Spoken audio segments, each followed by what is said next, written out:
Good evening. My name is Ben Birnbaum. I'm the editor of BC Magazine, and if you believe that, I also have a bridge I want to sell you, I guess. Now, Ben it normally greets the audience and welcomes you to the Writers Among Us series. Ben, unfortunately, could not be here this evening, and I'm Bert Garza. I'm the provost, and we co-sponsor these events with BC Magazine and the bookstore. I want to thank each of you for coming. It's an opportunity that BC has for recognizing the writers among us. I see several in the audience that we've had as speakers in the past, and I can promise you that based on those experiences, you're going to be in for a very special treat. I don't get to introduce the speaker. I get to welcome you, which is a privilege and a pleasure. But the pleasure and privilege of introducing the speaker will go to the chair of the English department, Mary Crane, who I was teasing earlier this evening, who's also a regular, a regular at these events, almost as regular as me. Mary?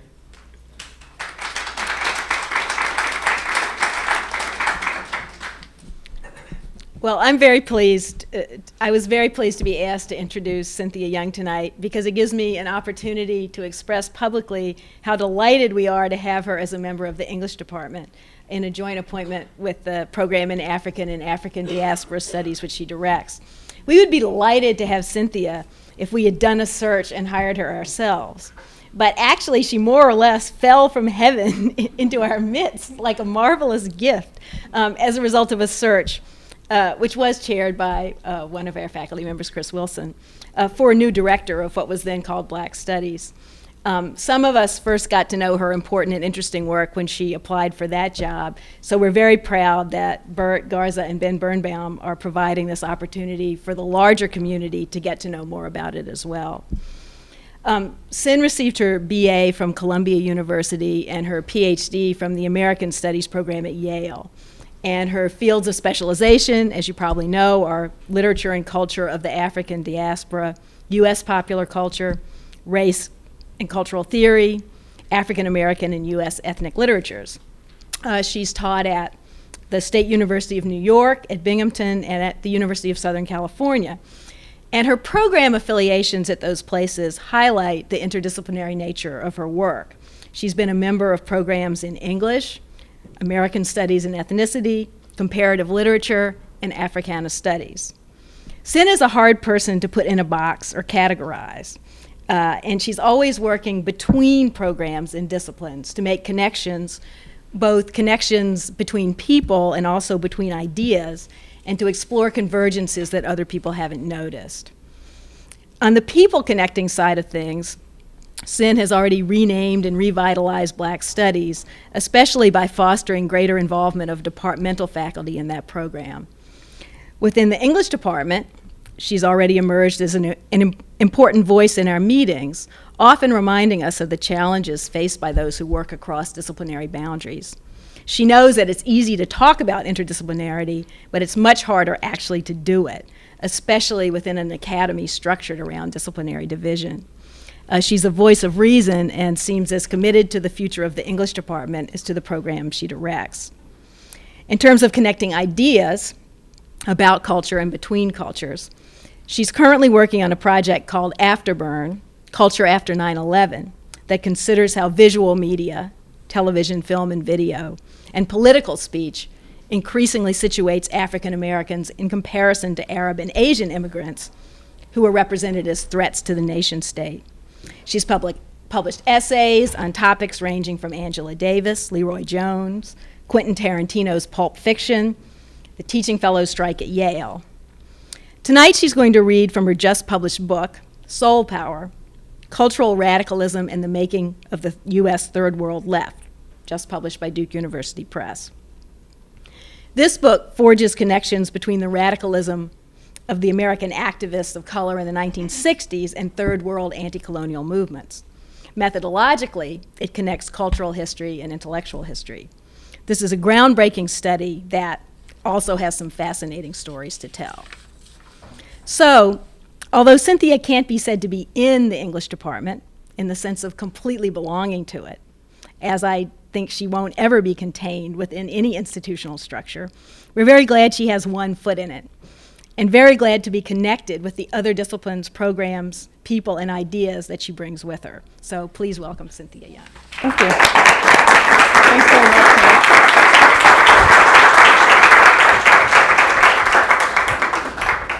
Have to get connected here. Let's see. Okay. First of all, I want to thank all of you for coming, and I want to thank Mary for that incredibly generous introduction. This is going to be the second time that I've read from the book. So, and the first time was only a few days ago. So in some ways it's like reading from a whole, unfamiliar thing, even though, it's lived with me for so very long. It's a whole, new way of encountering it.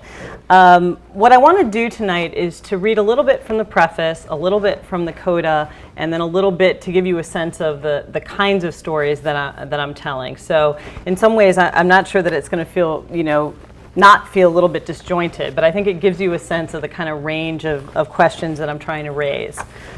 So without any more kind of prefacing, let me read a little bit from the preface.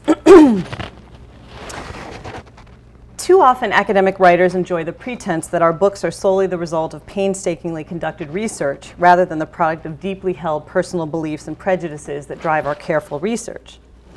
The more we deny a personal investment that mars a supposedly unclouded objectivity, the more validation we get, as if the lines between the personal and the professional do not always cross and converge. Instead of relying on this thin subterfuge, I acknowledge up front that this story of boundary crossers, of activists and artists, workers and students who reimagined national, racial, and individual identities in the 1960s and 1970s is deeply connected to my personal history. Born in a Midwestern suburb, the child of a black and white union, I've always been fascinated by the 60s.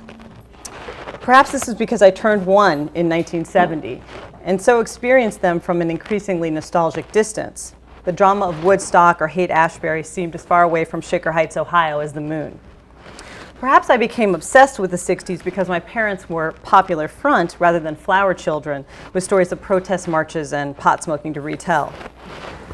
Or maybe it's because my parents, the daughter of an Irish coal miner and union activist and the son of a black electrician, understood themselves to be living Martin Luther King Jr.'s dream. Whatever the reason, this nostalgia-dripped, one-dimensional images of the 60s, peace, love, and freedom, provided the backdrop against which my family and I negotiated suburban Cleveland.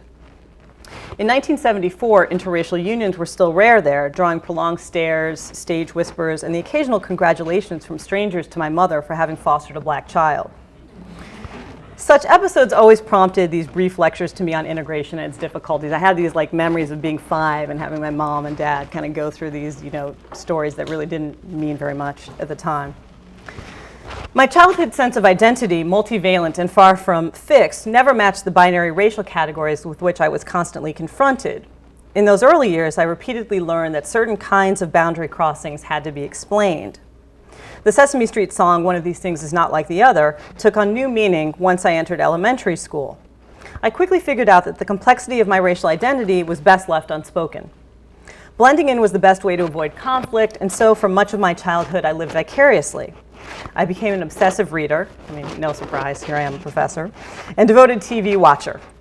I inhabited the personas of Scarlett O'Hara in Gone with the Wind or of Jake Barnes in The Sun Also Rises as easily as I did those of Starsky, JJ, or Sanford's son Lamont. This odd assortment of characters mingled effortlessly in my head. Popular culture afforded me a certain kind of freedom.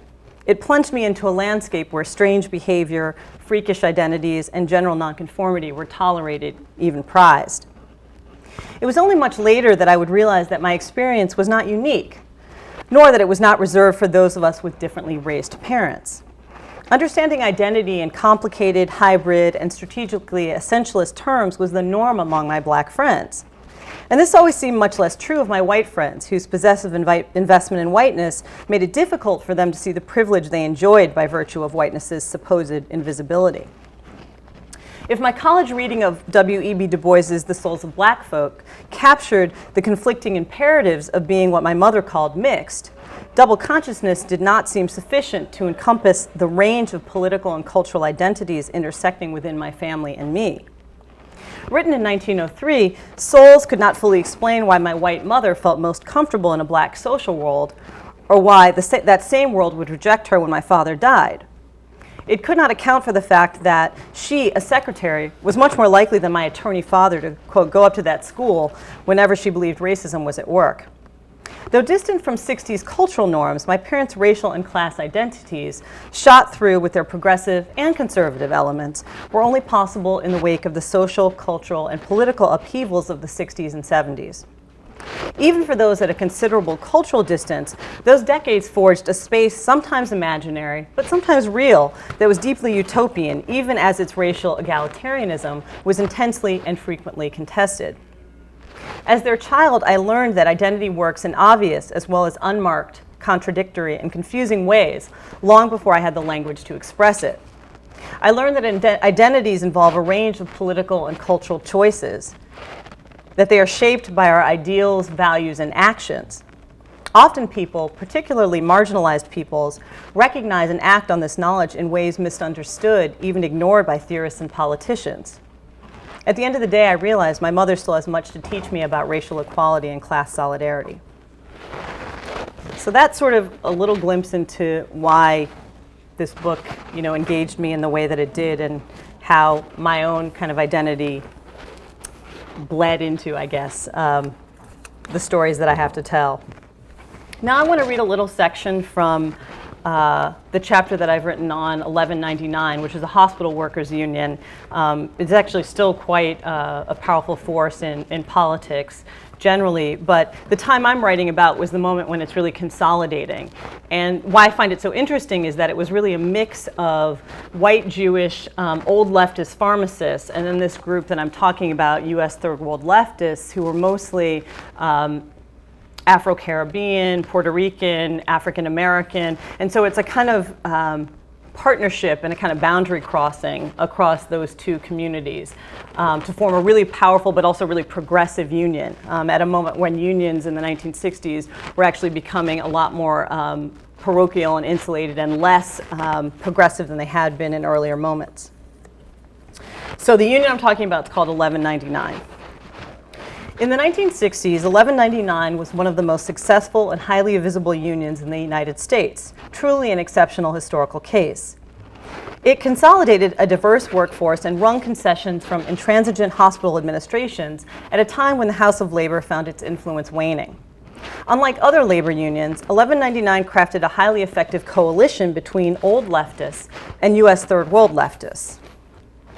Leon Davis, Mo Foner, and Elliot Godoff, veterans of the Popular Front era, joined Ted Mitchell, Emerito Cruz, Doris Turner, Lily Mae Booker, and Hilda Hoquin, whose experiences in inner-city ghettos and U.S. colonies critically informed their identities as workers and union activists. Given the diversity of its membership, what allowed 1199 to prosper while other unions foundered? The answers are complicated and varied, as Leon Fink and Brian Greenberg's thorough history of the union demonstrates. But in part, 1199's emergence coincided with the post-war transformation of healthcare into big business. But historical opportunity doesn't totally provide the full story. First, Frederick Jameson, after Walter Benjamin, reminds us, history progresses by failure rather than by success. If many factors led to the union's success, none is more intriguing and less examined than 1199's use of cultural production in its organizing campaigns. The local's history provides us with an opportunity to consider the relationship between cultural production and political organizing, between cultural identification and economic empowerment. In its modes of cultural and political organizing, 1199 adhered to Cruz's dictum, this is the person I speak about earlier, that political revolutions demand the building of autonomous cultural institutions. 1199 utilized theater, poetry, music, and film to organize and unify its African American, Caribbean, and Jewish constituents. The Union paper, 1199 News, the Negro History Salute to Freedom celebration, Gallery 1199, and the films Hospital Strike, Like a Beautiful Child, and I Am Somebody, all constituted attempts to advance a political and cultural agenda at once. The series of symbols, orchestrated celebrations, and strategic alliances 1199 deployed mobilized old members, recruited new ones, and inspired local communities. They also helped to forge a unique workers' culture. This culture, the product of a newly visible working class that was black, Puerto Rican, and largely female, mobilized anti-racist and anti-imperialist critiques against the ills of inner-city life and workplace exploitation. It is to this effort to craft an anti-imperialist, anti-racist grassroots cultural politics that I think defines 1199 as a U.S. third world left institution.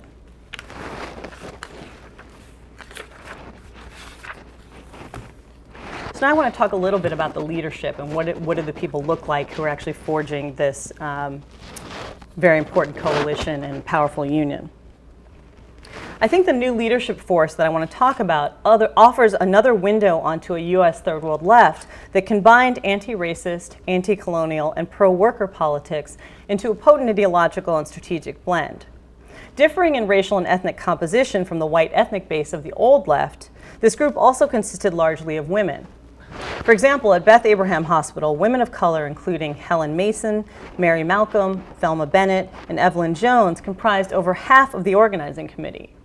Women's leading role in union organizing was also reflected in the fact that a majority of the graduates from a November 1959 leadership training class were women of color. Just as women swelled the ranks of 1199's organizers, they also assumed high-profile positions during 1199's recognition fights. Lily Mae Booker, a migrant from rural South Carolina and a single mother of 3, was a steward at Lenox Hill Hospital and a leader during their June 1959 strike. When the hospital administration retaliated by firing her, she took them to arbitration and won both her job and back pay.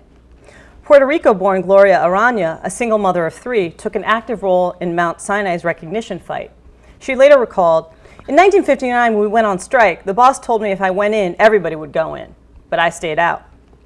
For many years after that, Arana served as an elected union delegate.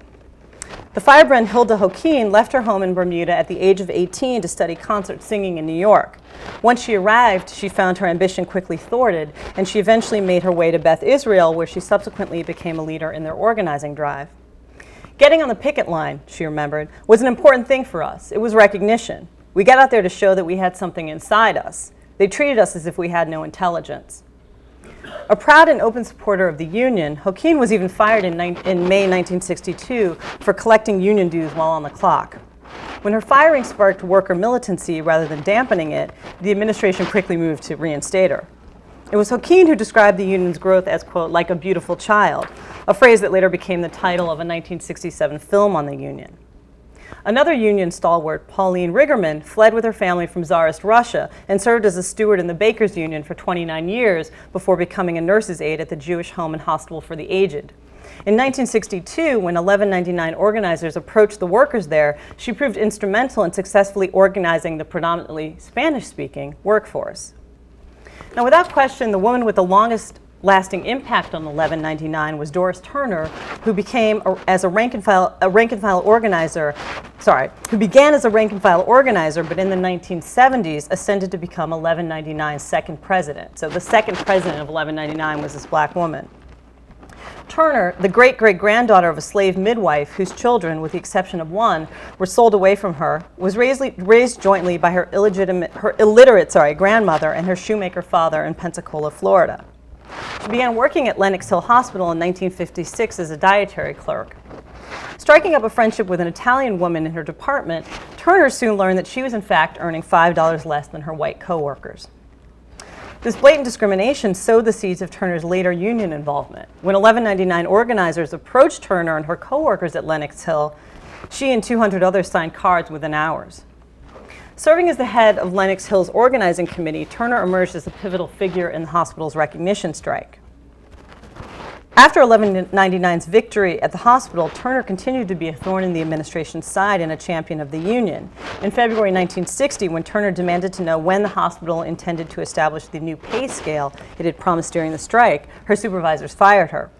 Petition drives and massive demonstrations ensued, and arbitrators eventually decided the case in Turner's favor. When she returned to Lenox Hill, workers laid their aprons on the ground, giving her what they called a red carpet welcome. In 1961, Turner became part of the union staff. 3 years later, she was elected a vice president of Local 1199, and in 1967, she became the vice president of District 1199's hospital division. Her appointment marked the first time an African-American woman held such a high-ranking post in a union of 1199 size. A longtime protege of Elliott Godoff and Leon Davis, she succeeded Davis in 1982 to become president of the National Union. Now, by many accounts, Turner's presidency was less than successful. She battled with 1199's old guard, led the union into a disastrous strike, and allegedly tampered with ballot boxes to ensure her re-election in April 1984. And eventually another black woman, Georgiana Johnson, unseated Turner, replacing her administration with the Save Our Union opposition slate. In fact, one of the members of that slate was Dennis Rivera, 1199's current president. Though Turner's tenure was severely flawed, marked by critical errors in judgment and characterized by an autocratic streak, it's nonetheless significant that a black woman was able to achieve such unprecedented power within a labor organization. Indeed, according to one commentator, Turner had, quote, more power than any woman in American labor history, unquote. Turner and other women of color proved extremely influential in ensuring 1199's success and shaping its future direction. But I mean, the question is, why would women with such demanding jobs and pressing family obligations devote countless hours and abundant energy to union work? You know, why do that? And the most obvious answer is, of course, that the union's success guaranteed them material benefits, higher wages, better working conditions. But along with these tangible gains, anecdotal evidence suggests that women in 1199 also saw unionization as a means of achieving a measure of respect from callous and often racist supervisor.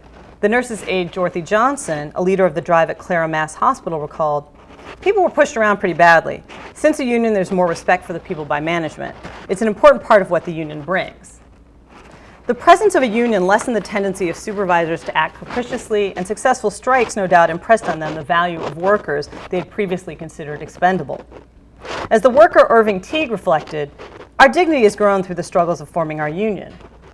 For women of color, however, union participation not only earned them management's respect, but also the esteem of their male co-workers. Through organizing, female hospital workers became visible political actors in their units, recruiting new members, ensuring strike participation, and articulating members' grievances to management and higher-ranking union officials.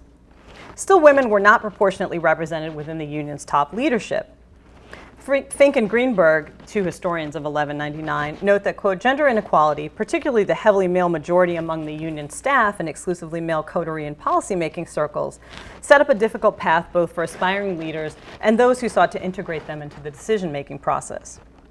Not only were most of 1199's leaders male, but they were white men, notably Foner, Godoff, and Davis, a reality that curtailed opportunities for women and people of color generally.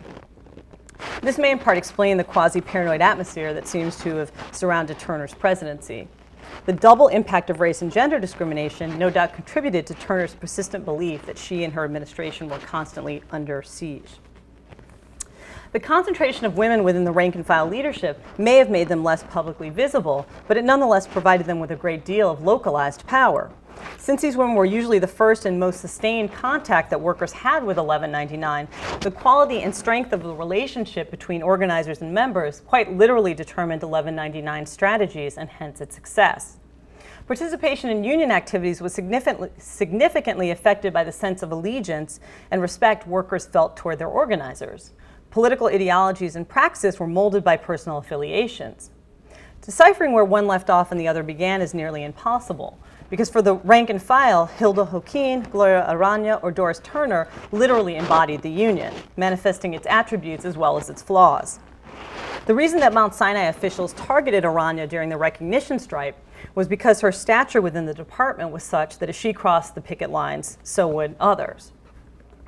These bonds of allegiance form the connective tissue of unions and other political organizations, and yet they're often obscured by ceaseless attention to the group's official leaders. Rarely is it emphasized that those leaders would be ineffectual without the networks of individuals who disseminate their message and enact the group's strategies. Though imperfect, union organizing offered women of color one mechanism for honing and exercising their leadership skills. As a result of their efforts, 1199 won the right to represent all New York State hospital workers in 1965, and by 1966, hospital workers' minimum wages had quadrupled, and by the end of the decade, so had its membership. And now I want to skip to the coda and sort of give you, what I make of all this, and then open up to questions. By any standard, the collective and individual achievements of U.S. third world leftists form an impressive legacy. Just as important, however, is the meaning of their presence for activists and cultural producers today. Their efforts help resituate contemporary debates around the meaning and efficacy of identity politics. The current project was propelled in no small measure by my sense that identity politics had become a convenient scapegoat for the left's failures in the 60s and the right's triumph in the late 70s. 60s participants and critics often masked a deeply racialized critique of how identity politics killed the revolution by rewriting their own largely new left history. These new left revisionists implied and sometimes declared that class was always the new left's real focus. This was in the face of historical evidence that Students for a Democratic Society sought to break with the old left, hence the new in new left. This historiographic tendency seems to imagine that had identity politics not arrived on the scene, if a class-based revolution had been the one and only goal, then leftists might have won. It seems clear, however, that the forces arrayed against the left were formidable. Confronted with a state prepared to use state violence, imprisonment, infiltration, and sabotage to quell dissent, faced with a virulent backlash against civil rights and the quiescence of organized labor and other potential allies, leftists would have needed the kind of consolidated opposition and single-minded purpose that is perhaps only possible in 2020 hindsight. Exploration of the U.S. third world left disputes the scholarly and popular understandings of identity categories. Often scholars of and witnesses to the 60s and 70s have held rigid conceptions of identity categories and their role in political and cultural organizing. Such reification positions identity categories and identity politics as inherently narrow and limited, blaming them for the demise of an imagined and largely imaginary terrain of utopian possibility. Instead, Soul Power contends that narrow analytic paradigms have obscured the ways in which identity-based activism was far from monolithic or unitary. Appeals to and descriptions of people as workers or prisoners, African Americans or Puerto Ricans, for instance, encompassed multiple geographic positions, class locations, and racial identities. For this group of leftists, the discursive banner Third World described organizing that thoroughly integrated race, gender, nation, and class-based critiques. If one reads identity rhetoric too literally and outside of its material context, then one misses the complex range of demands made in its name.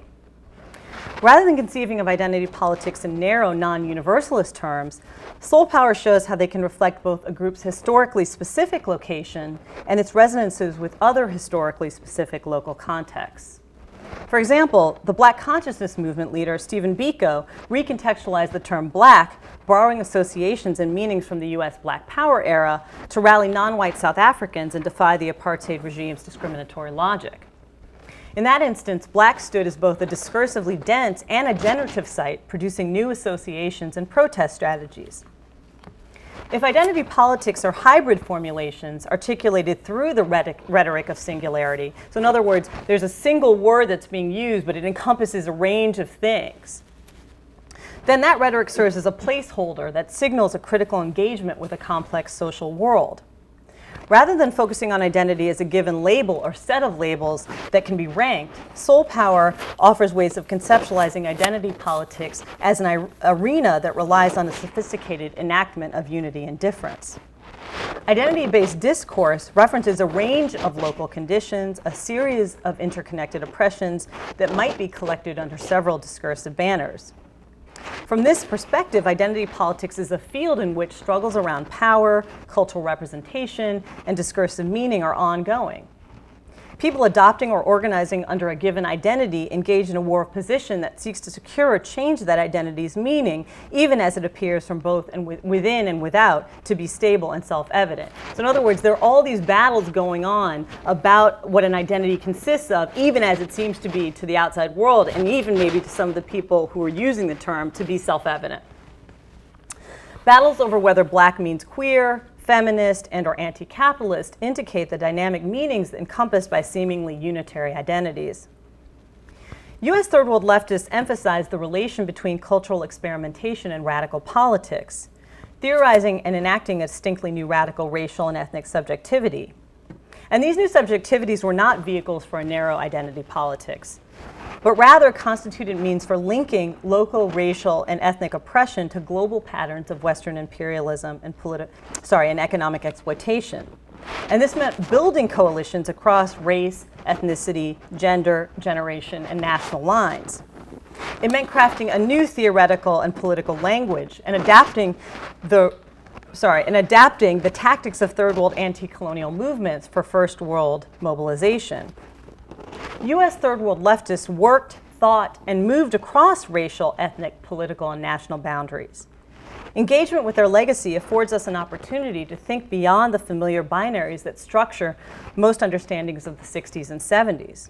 Cultural nationalism versus civil rights, race versus class, domestic versus international, political activism versus cultural experimentation. So I'm arguing that all of those binaries actually don't make any sense if you actually look at how things worked, on the ground, so to speak.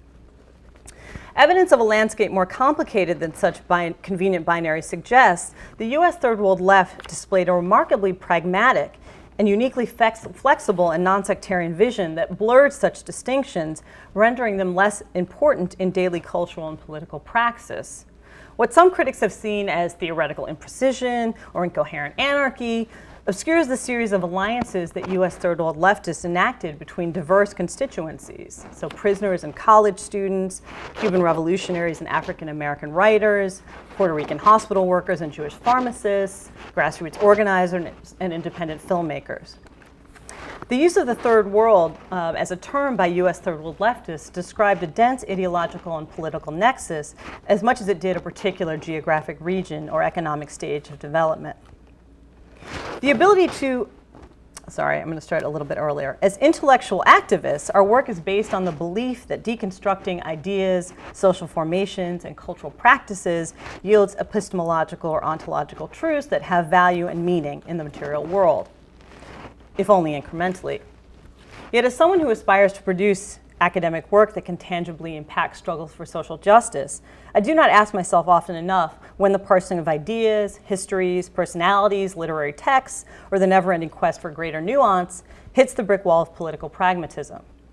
And how will we know when we get there? Even if we can now identify the multiple ways in which U.S. third world leftists theorizing got it wrong, does that necessarily mean that their cultural practices or political organizing did not also get it right? The ability to imagine and articulate how and why local conditions mimic global ones builds solidarity, builds political projects, and empathy between radically different kinds of people. U.S. third world leftists believed that they could claim sameness and difference at the same time, that they could make demands on their own behalf and on behalf of others. They not only imagined that they can build connections and networks on a global scale, but they recognized that it was urgent to do so. In an atomized era, a historical moment defined by what Raymond Williams has termed mobile privatization, when we imagine that our private choices have no impact on other people, this belief seems a precious and sorely needed commodity. In his reflection on forms of community and citizenship, Partha Chatterjee reminds us that unorthodox communities arise precisely when nation-states refuse to fully recognize subjects as citizens. Quote, when the colonized refuse to accept membership of this civil society of subjects, they construct their national identities within a different narrative, that of the community. He continues, they do not have the option of doing this within the domain of bourgeois civil social institutions. They create, consequently, a very different domain, a cultural domain, marked by the distinctions of the material and the spiritual, the outer and the inner. Faced with forms of organized state violence that not only refused to recognize their full rights as citizens, but alienated them from the very concept of national citizenship, U.S. third world leftists built alternative communities that offered transnational forms of solidarity and strength. They attacked imperial practices abroad as a way of overturning the domestic forms of oppression facing them. Doing so required a certain political leap of faith, a transcendence of the outer and the inner, of the material and the spiritual. And at this disturbing historical juncture, perhaps this stands as the most important lesson they offer us. Thank you.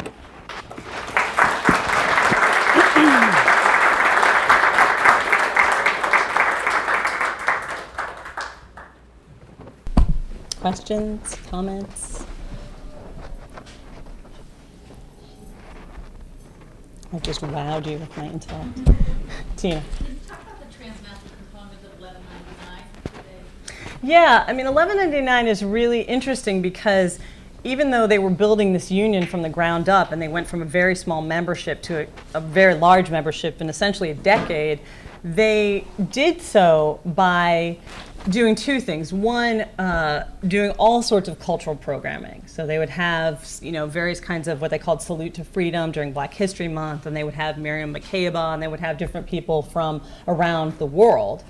They would do theater projects where they would actually, enact plays about the South African apartheid movement, for example. So there was a kind of educational and entertainment function that was kind of coinciding. But they would also sponsor various African students, and they would sponsor speakers from around the world who would talk about everything from, the crisis in Palestine to South African apartheid. So there was kind of like this dialogue that was constantly ongoing. And there was also an attempt to constantly connect, even if only at the level of rhetoric, the kinds of conditions that most of the people in the union were facing with their kind of counterparts around the world. So, for example, there were articles in the newspaper about housing, people basically living in, under slumlords with, incredibly decrepit housing and waging these battles through rent strikes to, better their situation. And that would be in the newspaper, and then they would talk about how that related to, the deprivation around housing and other things around the world. So in that way, that was the way in which transnationalism played out. But I think the other part of that is that a lot of the kind of experience of political organizing and the kind of political analysis that happens comes out of experience around the world with colonialism, right? So you have people who are in Puerto Rico, you have people who are in Jamaica who are Garveyites, and so there are people who are coming from various different places and they have this kind of global perspective and they're thinking very much about domestic racism in terms of international imperialism and colonialism. So I think that's the other way that So sort not of so works much out. institutionally, but culturally, intellectually, in terms of the membership. Exactly. So did that help or hinder the domestic agenda? I think it helped it, actually. Because I think part of what,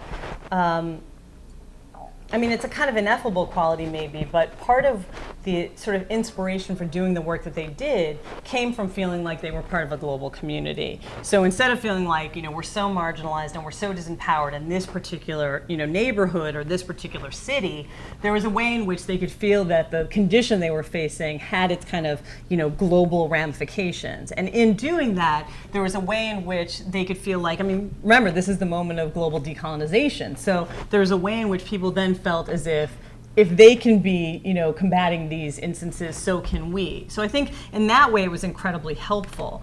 The other thing I guess I would say is that part of what I think is so impoverished maybe about the way in which we think about racial structures in the U.S. is we think of them both ahistorically and we think of them as exceptional, right? So we don't actually think about how the kinds of structures of discrimination and exploitation have their counterparts elsewhere. And I think part of what the kind of linking of the local to the global did was it allowed them to say, okay, this isn't distinct to, the South. It's not distinct to particular regions. It's actually something you can see replicated in different places. So I think it's useful in that way as well. But the domestic targets see it then as not our problem.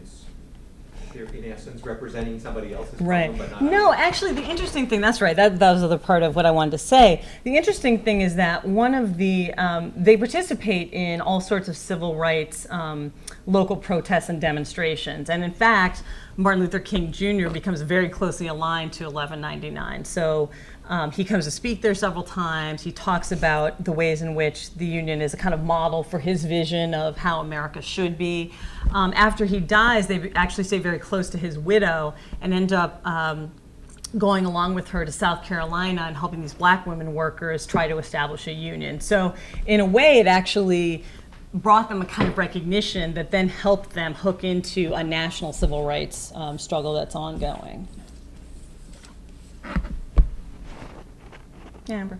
I wonder if you would interpret cultural developments at 1199 as a substitute for a political organization. So if you Mm. which we don't have anymore in the 60s, where we have this explosion of cultural Mm-hmm.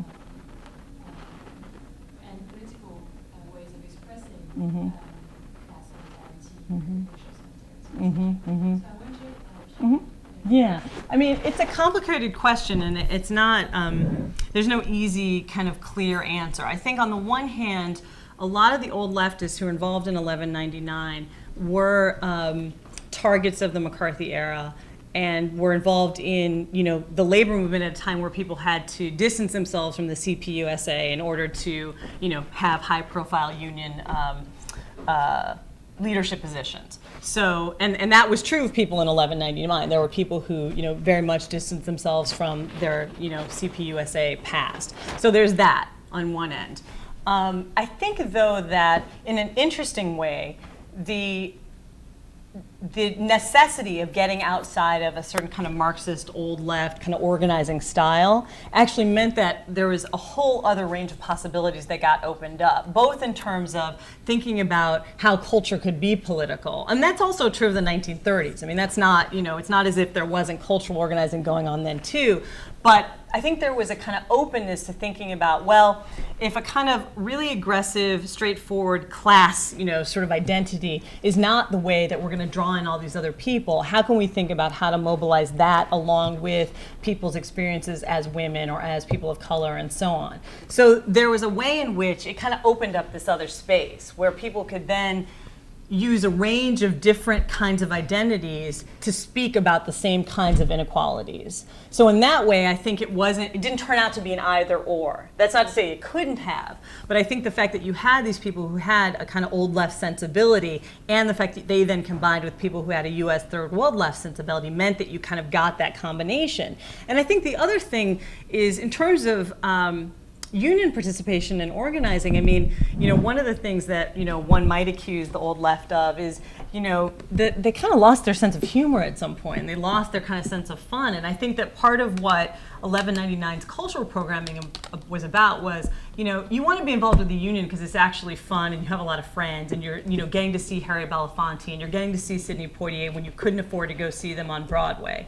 So there was a way in which there was kind of cultural cachet that got attached to the union and also then to the people who were, going to various kinds of events. I think the other thing that they kind of revitalized was a sense of a workers' culture that you see very much in the 30s. So they would do things like have, photo exhibits that were, members just submitting photos. There was a sense that this shouldn't be something that is, exclusive to artists or is exclusive to, Broadway stars or Hollywood stars. That actually there were things that culturally were significant about, the women who were, cleaning bedpans or whatever. So I think in that way too, there was a kind of different way of trying to think about culture's accessibility that actually builds on a lot of the old left kind of rhetoric and ideology. Yes, Ian? Would you say that there was any particular cultural forms that stood out that were particularly useful or that tended to dominate? Like now with such a visual age. Yeah. Was film or music or? Yeah, I mean, I would say, at least for the group that I'm talking about, and I'll admit that it's skewed probably differently in terms of age than a lot of people, the kind of college age people we think about in terms of the 60s, but it's very much a visual age too. And I think that's because this is the moment where you get mobile cameras, right? You get the ability to actually, as in the Cuban documentary movement, take cameras, go to places, and not only film, but then also, display it, exhibit it. So in that way, I think film and video becomes incredibly important in this moment, also because people could be trained to use the equipment in a different way than was possible in an earlier moment. So that sense that film was so significant both because it could kind of express a reality in a different way, but also because it was portable, I think was incredibly important. And the other piece of it is, to some extent, there was, in the same way that visuality works now, a certain kind of accessibility linked to film and video. So for example, in the Cuban documentary movement, which was one of the models for some of the other people I talk about in the book, you're taking films out into the countryside to a largely, when Castro first come to power, totally illiterate population. And so part of the way to say to people, here are the programs that are going on, is to show them a film, because they're not going to read a pamphlet about it. So I think all of those things actually really over-determined the importance of film and video.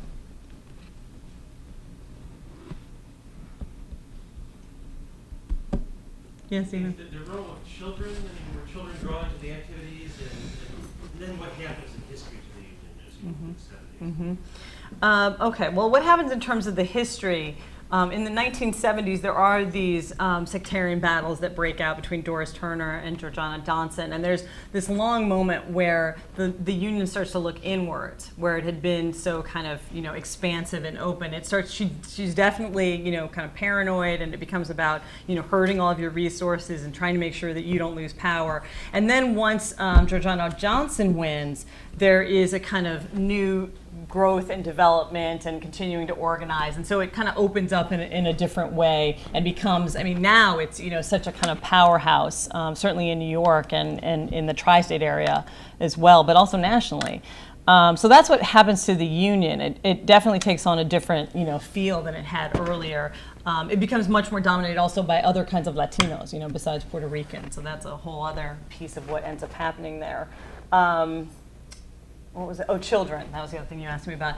One of the things that is interesting in terms of the culture that gets built is that there are all sorts of 1199 sponsored camps that happen. So there's like summer camp, for kids who otherwise would not be able to get out into the country. There's all sorts of scholarship programs that happen. So, people's kids who otherwise wouldn't have access to college, get funded.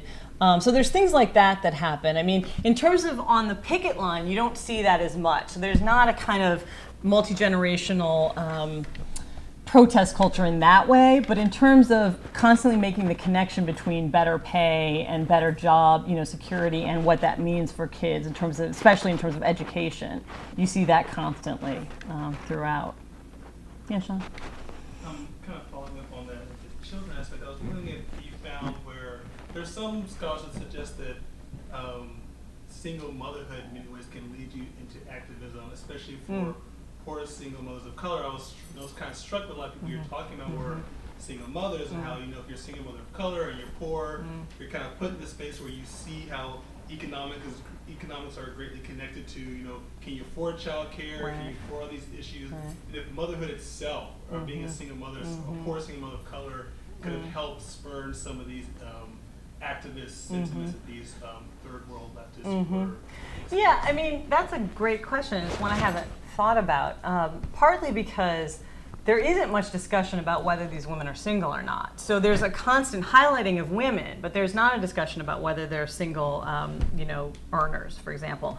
However, in the films about 1199, so for example, in I Am Somebody, the focus is a woman who has a husband who's at home and is interviewed. He also works, but he is the one who sort of says, well, it's kind of tough when we first started this union thing because, she wasn't home to cook dinner and I was taking care of the children. And so there's this kind of reflection on, how, it's not as cushy to be him anymore because she's his union organizer, which I thought was pretty funny.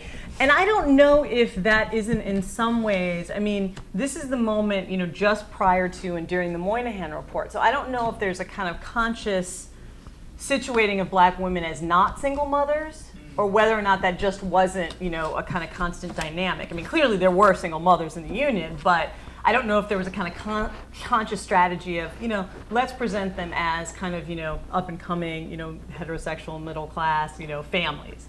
So I just don't know the answer to that. But I think it is a great question, and it doesn't come up as something that is, mentioned at all, which I think is interesting.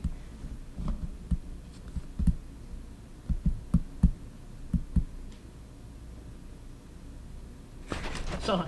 Could you pop into any church activity in this regard when you were doing this?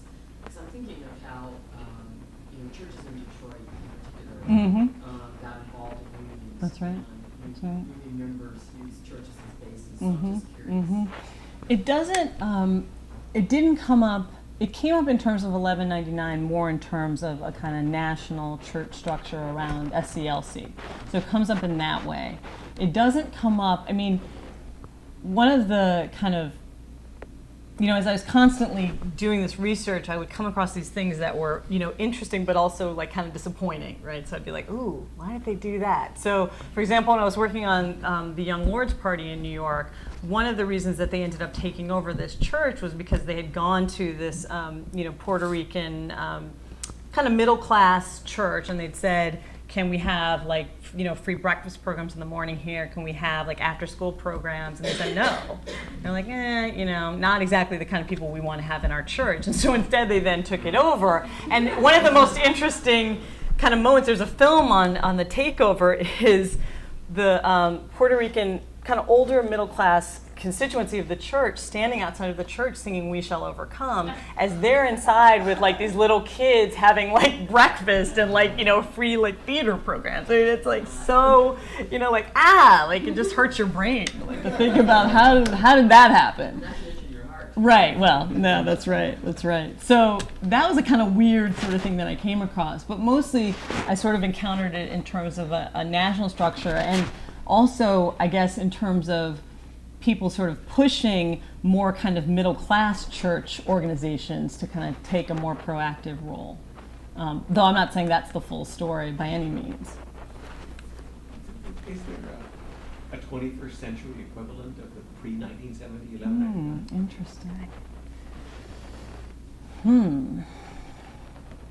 Well, I mean, I think one thing is the World Social Forum movement. I think that that's a really important attempt to kind of bring across, to get all these different kinds of, local actors and sort of, bring some kind of global pressure to bear. So I think that's actually, and right after I finished this book, I was thinking, I really want to work on that movement because I don't know much about it, and I am interested in how that kind of works out in practice. Because you always hear so much about how local context is so particular. There's no way that these people can really talk to each other and come to, they're always going to be in conflict.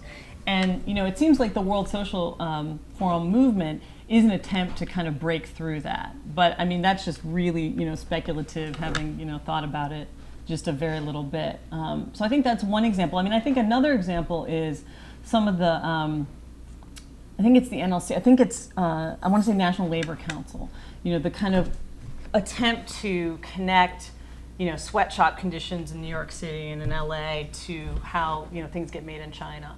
And to say, it doesn't have to be a kind of us against them sort of dynamic. What happens if we think about how to raise the bar for everyone? And also, of course, there's been work with Unite between LA and Mexico. Say, it doesn't have to just be guest picks up and goes to Tijuana, and that's kind of the end of the story.